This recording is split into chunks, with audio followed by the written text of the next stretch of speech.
respetados presidente y canciller de la Universidad de Tsinghua, profesores, profesoras, alumnos y alumnas de la Universidad de Tsinghua, Da Yahao.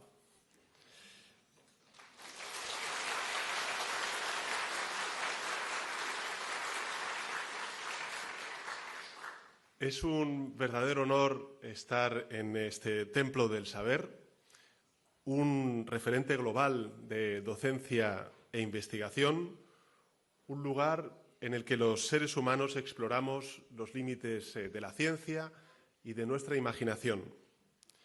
Y también encontramos en esos límites nuevas formas de cooperar y de prosperar.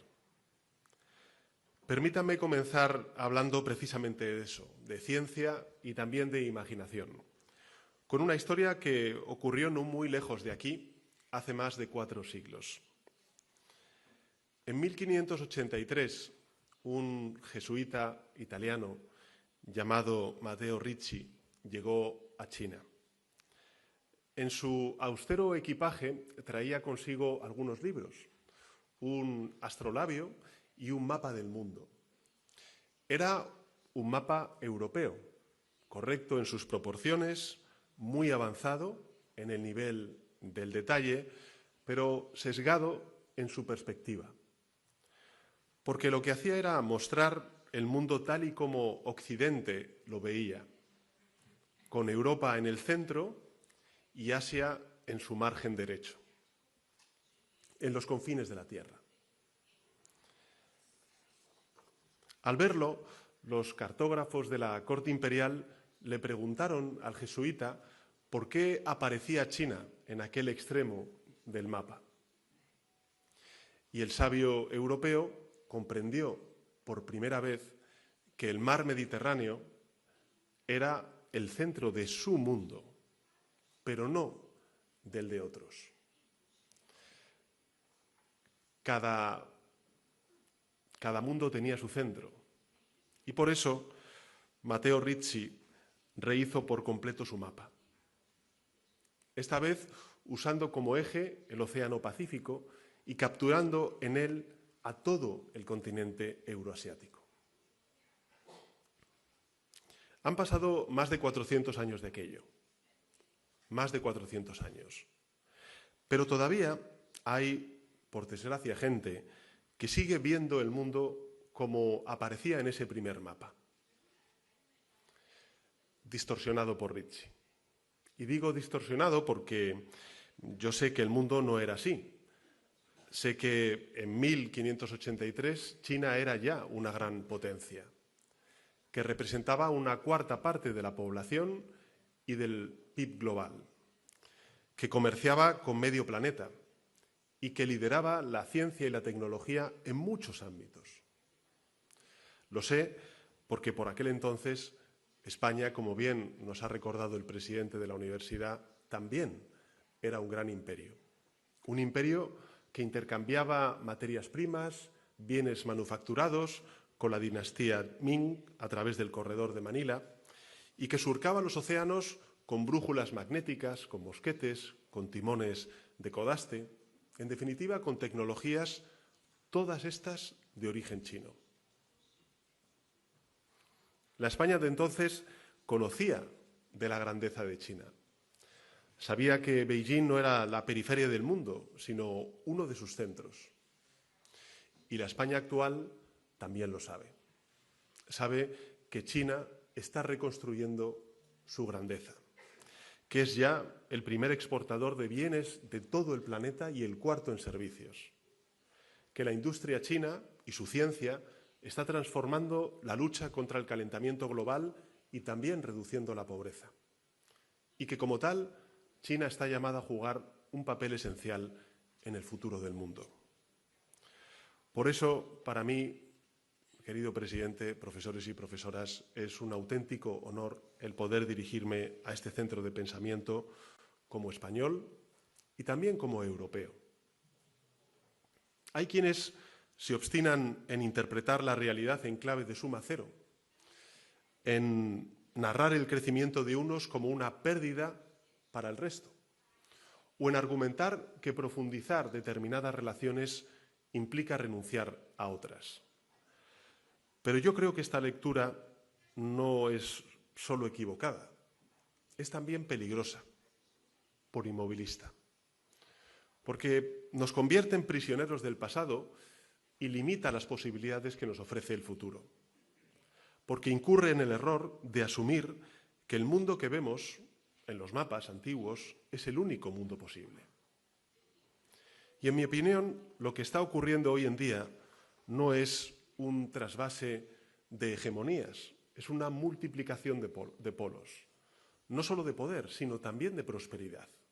Y esto es una gran noticia para el mundo, porque por primera vez en la historia contemporánea el progreso germina de forma simultánea en muchos lugares del planeta. Lugares, además, que no se parecen entre sí, que no tienen la misma cultura, tampoco el mismo sistema político o tampoco las mismas condiciones sociales, y que no necesitan pedir permiso a nadie para crecer. Eso está ocurriendo aquí en China, en Asia, pero también en el continente africano o también en una región muy próxima a España como es América Latina. Esa multipolaridad que describo no es una hipótesis, tampoco es un deseo, es ya una realidad. La nueva realidad en la que vive el mundo. Y por tanto debemos asumirla, no podemos cambiarla, solo podemos elegir entre negarla o abrazarla. Y el Gobierno de España y el conjunto de la sociedad española elige abrazarla. Lo hace desde el realismo, también desde el pragmatismo y sin duda alguna desde la responsabilidad. Pero me gustaría subrayar que lo hacemos también desde la esperanza. Porque pensamos que si España, Europa y China supieron prosperar juntos en el pasado, no hay razones que puedan hacernos pensar que no podemos volver a hacerlo. Evidentemente no va a ser fácil, lo sabemos. Hay cuestiones también que nos separan, asuntos en los que no compartimos la misma opinión, en los que competimos, también discrepamos, puntos en los que no vamos a estar de acuerdo, tal vez no logremos nunca estar de acuerdo. Pero la humanidad avanza cuando construimos sobre lo que nos une, no cuando profundizamos las zanjas que nos dividen. Con ese espíritu trabajamos desde España con muchos otros países, como Brasil, como India, como Sudáfrica, como México y, por supuesto, también en nuestras relaciones con China. La propuesta de España, por tanto, es clara, es construir una relación basada en el respeto mutuo. Un respeto que nos permita, entre otras cosas, cooperar en todos los ámbitos posibles, competir en lo que sea necesario, gestionar también nuestras diferencias cuando resulten inevitables. Y España defiende esta misma visión en todos los lugares del mundo y en todas las capitales. Lo hace en Madrid, nuestra capital, lo hace en Bruselas, la capital de Europa, y lo hace en el resto del mundo de igual manera. Pero para que esa visión funcione y para que el mundo pueda prosperar bajo el nuevo orden multipolar, necesitaremos tres cosas muy importantes a la hora de desarrollar en los próximos meses y años. Tres elementos que me gustaría compartir con todos ustedes.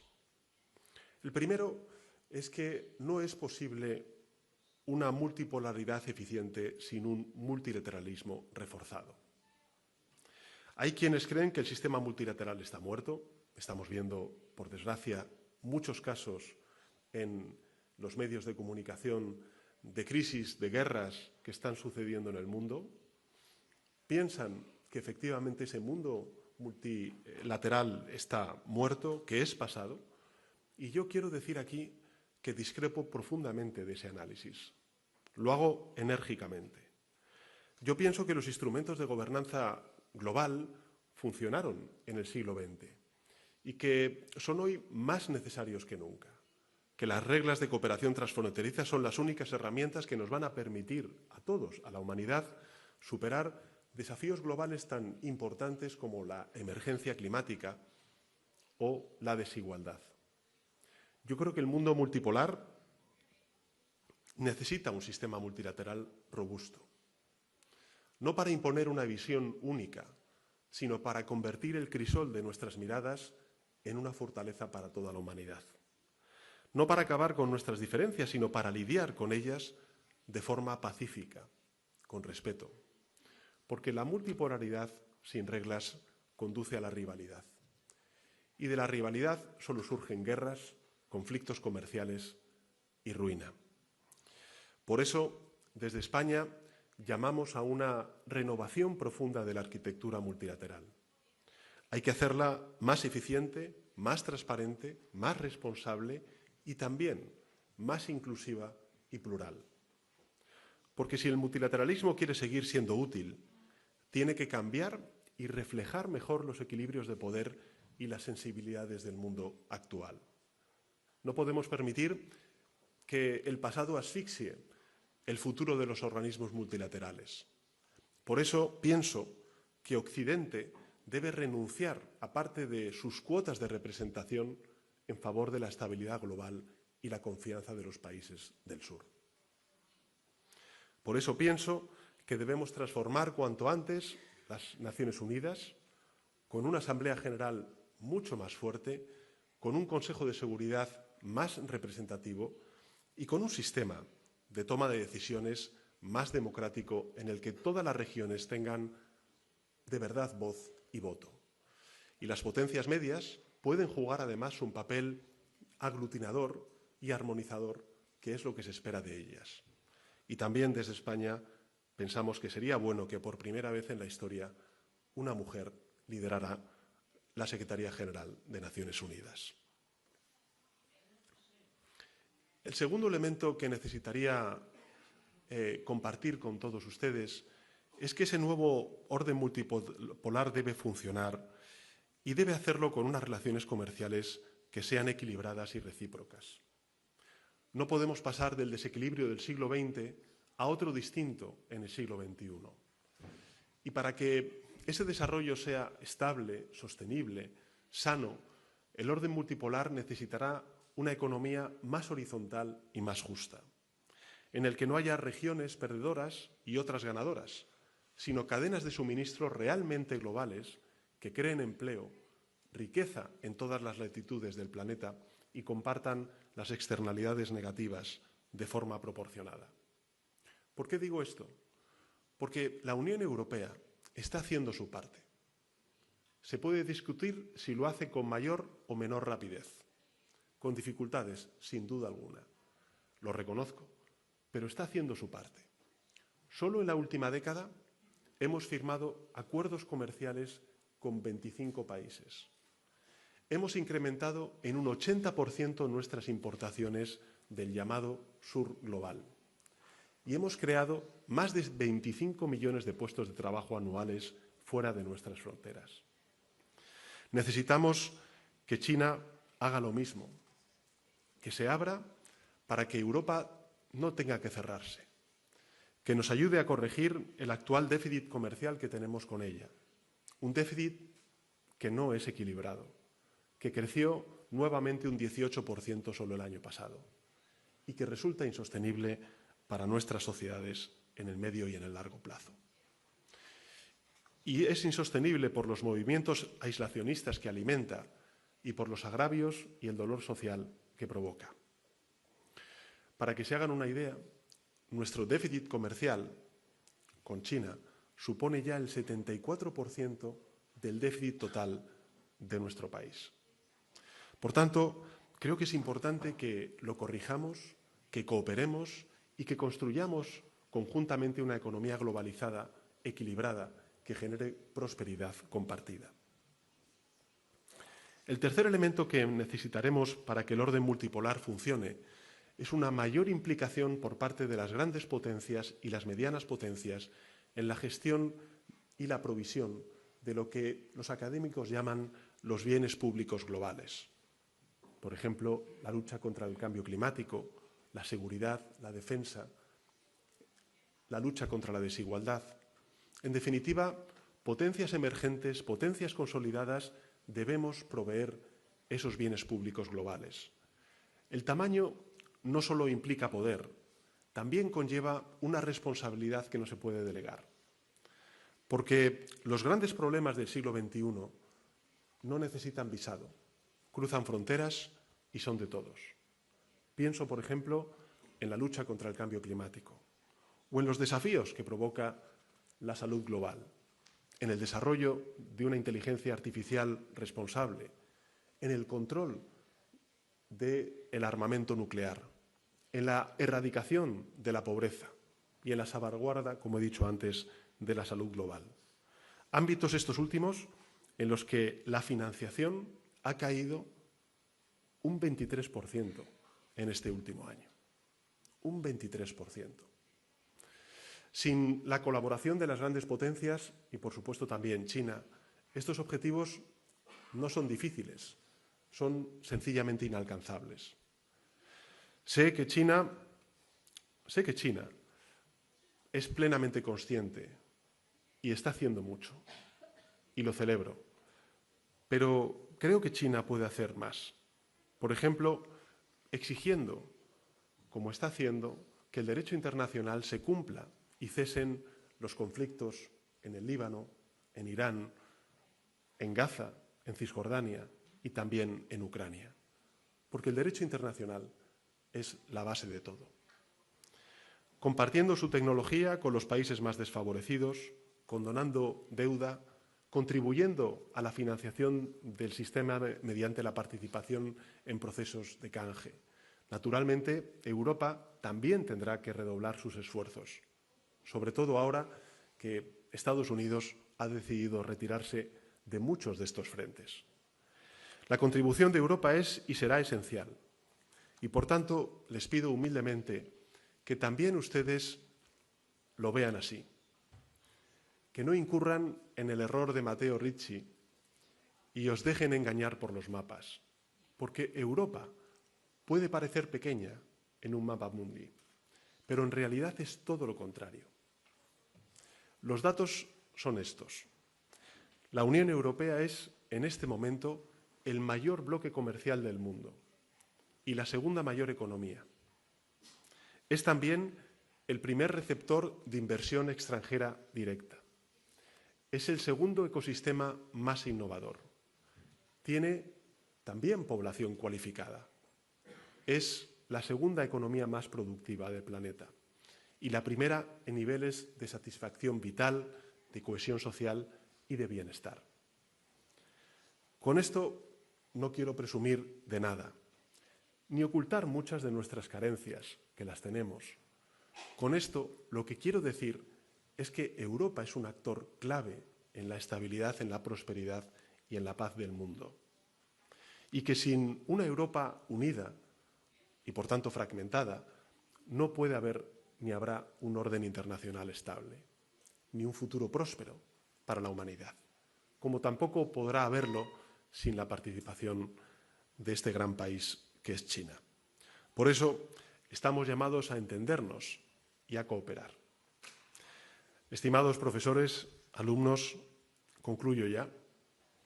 4 siglos después de que Matteo Ricci llegase a China y tuviera que corregir su mapa, la humanidad sigue buscando el ángulo más justo para ver el mundo tal y como es, y no como dictan el poder o los perjuicios. Hace unos días, 4 astronautas estadounidenses viajaron más lejos de la Tierra de lo que lo ha hecho ningún otro ser humano. Y desde allí obtuvieron quizá ese ángulo. Desde allí vieron la Tierra como lo que es realmente, una esfera sin extremos ni fronteras, una esfera azul, única, irrepetible, en el entorno más hostil a la vida que pueda existir.